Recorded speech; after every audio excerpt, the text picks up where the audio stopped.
C'est prêt? Bonjour tout le monde, c'est Vincent de l'Écoferme Le Tournant. Alors en ce moment, on est en train de ramasser les pommes d'un vieux pommier qu'on a nippé, qui fait des super bonnes pommes pour le cidre. Elles sont un petit peu petites par exemple, mais ça fait des très bonnes pommes le cidre. Donc en ce moment, on commence par ramasser les pommes à terre, on trie les pommes potables puis les pommes qu'on va envoyer en compost pour les poules. La prochaine direction, ça va être de laver les pommes et ensuite, on va les passer dans une presse que j'ai bien hâte de vous montrer. Donc, on continue notre récolte, puis on se revoit à la presse aux pommes. Salut! Bonjour tout le monde, c'est Vincent. Alors, les pommes ont été ramassées, pas toutes, parce qu'on en avait pas mal, puis on voulait commencer à faire un peu de jus. Ils ont été lavés. Je suis présentement chez Brian et Marguerite. Je vais faire un petit topo d'ailleurs sur cette incroyable place qui est la ferme Les Bouquets de Brian et Marguerite. Une petite ferme en autosuffisante. Eux autres, ils étaient dans la permaculture avant que le mot arrive. C'est vraiment un couple formidable. Donc, ils nous ont prêté, je suis dans le thème, ils nous ont prêté leur presse à pommes pour faire du jus. Nous, on a amené plusieurs pommes, des barils pour ramasser le jus. Donc, la façon que ça fonctionne, la presse, c'est qu'on utilise ces cylindres-là qu'on remplit avec de pulpe de pommes grâce à ce pressoir-là que je vais vous montrer en action. Celui-là est presque rempli. Puis ensuite, on va vous le montrer un petit peu tout à l'heure. On va presser la pomme ici.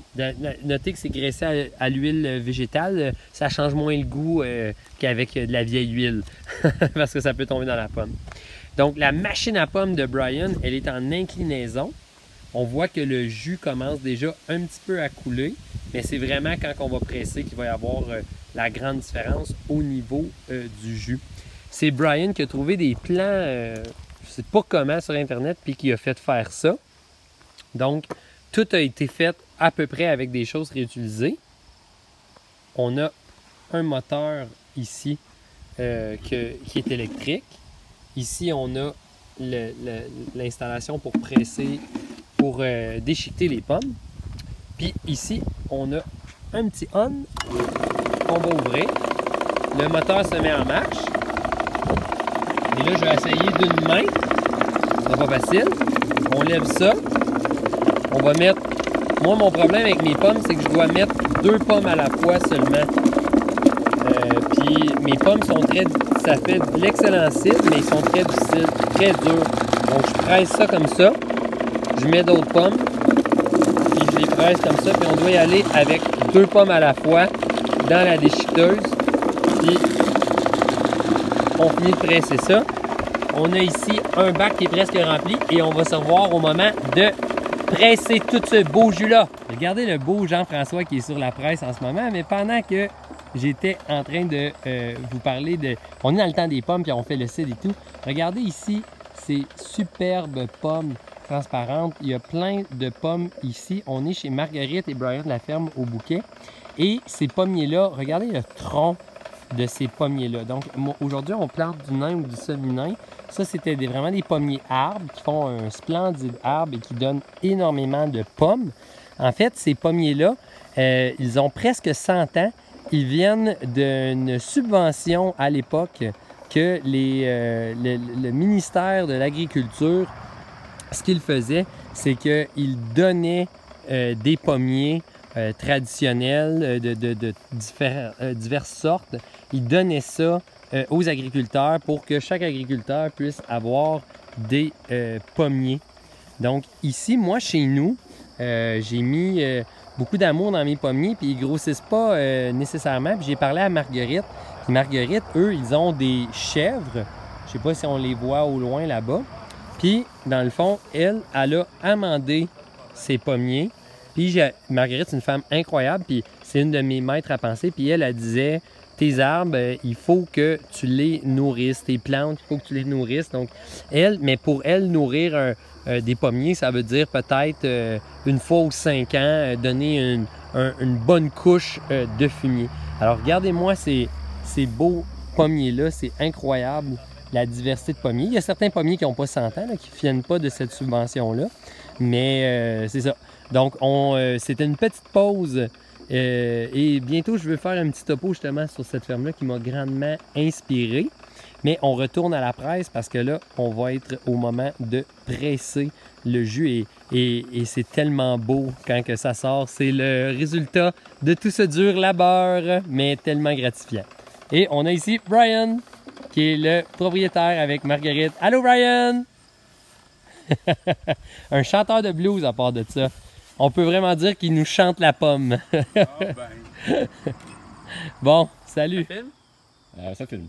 Bonjour, rebonjour je devrais dire, parce que techniquement, ça devrait être un montage toute cette histoire. Alors, je suis rendu à l'étape la plus gratifiante, l'étape de la presse. Donc, ça c'est l'étape pour laquelle on travaille depuis le début. Je peux venir montrer. On a toute notre pulpe de pommes broyée. Et là, on fait juste bien refermer le tout. Puis on va donner un premier coup de presse. Mais le premier coup de presse, il va être juste pour s'assurer que notre sac est bel et bien en place. Donc, on va y aller. Allons-y gaiement. On va rentrer ça ici. Comme ça. Et là, ça coule ça tourne très bien parce que M. Fisher a bien huilé ça à l'huile végétale. Je rappelle que l'huile végétale est pour éviter que notre cidre goûte le restant de pétrole.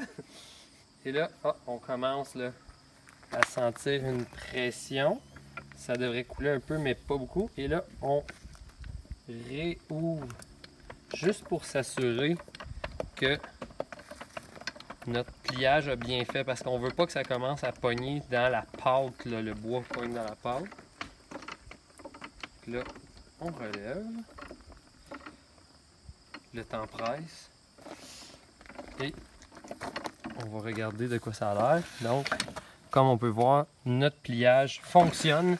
Donc cette fois-ci, c'est pour de vrai. L'heure de la vérité. À un certain moment donné, faire tout cet effort-là, ça prend du jus. Du jus de bras. Le jus de bras pour le jus de pomme. On tourne comme ça jusqu'à temps qu'on pogne une friction. Là, on commence à avoir la friction et là, notre beau jus devrait sortir. Comme vous pouvez voir, il y a un tamis. Il y a un tamis qui est placé pour éviter que la mauvaise cochonnerie rentre là-dedans. Puis là, quand on force ici, quand on commence à forcer un peu plus, il faut qu'on mette notre main ici. Mention honorable que cette vis-là vient de chez le grand-père de ma blonde, André-Jean Sabourin, qui récupère beaucoup de choses. Et là, on force, on a mis ça au max, et là, regardez ça comment ça coule. Beaucoup de travail. Comme je le répète, on a des petites pommes qui sont très dures, très peu juteuses, donc ce qui fait en sorte que ce travail-là est encore plus long. Mais je pense que ça va en valoir la peine parce que on va donner une deuxième vie à ces pommes-là. On finit de presser. Puis on va laisser ça couler. Bye! Quand on fait du cidre comme ça ici paysan, on veut s'assurer de tout garder. Et ça va être pour faire des gâteaux aux pommes à la maison. Non, sans blague. Ça va être pour donner aux poules et composter. Donc on ramasse vraiment tout ce qui reste. Puis on s'assure d'utiliser chaque ressource.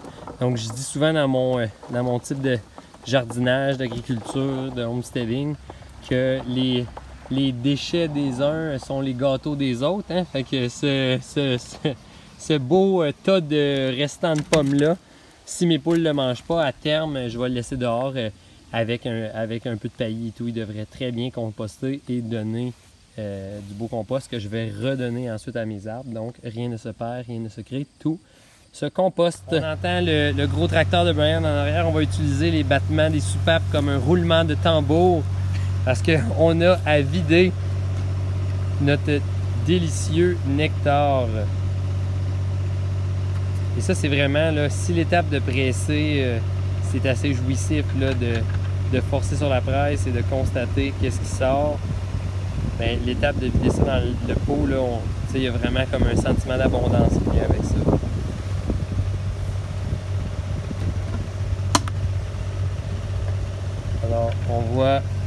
le versement du liquide. Allez mon JF.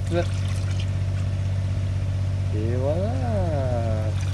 Donc là, on est rendu à peu près une tourie, là, environ 23 litres, là, si je peux comprendre. Là. 21-22 litres de sortie. Fait que, il y a une partie de la fermentation qui va être dans une tourie et l'autre directement là-dedans. On va voir si on a le temps d'en faire deux ou si on se tanne avant. Culminé cette journée cidre avec Jean-François. Jean-François m'a fait un cadeau, un des plus beaux cadeaux qu'il pouvait me faire. C'est en fait notre cidre de l'année passée.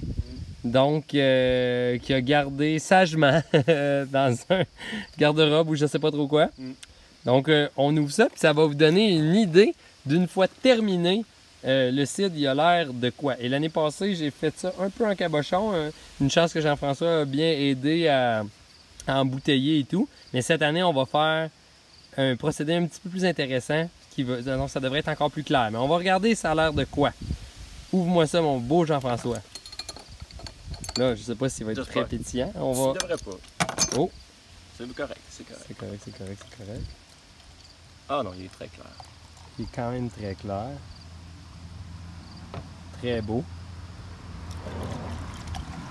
Donc, en Nouvelle-Angleterre, c'est comme ça qu'ils conservaient une bonne partie des pommes. Si l'accès à l'eau potable n'était pas facile. Donc, au lieu de boire de l'eau, ils buvaient du cidre. Entendu à Aujourd'hui l'Histoire à Radio-Canada. Bon, ben, on goûte. Ouais. Cheers! Cheers!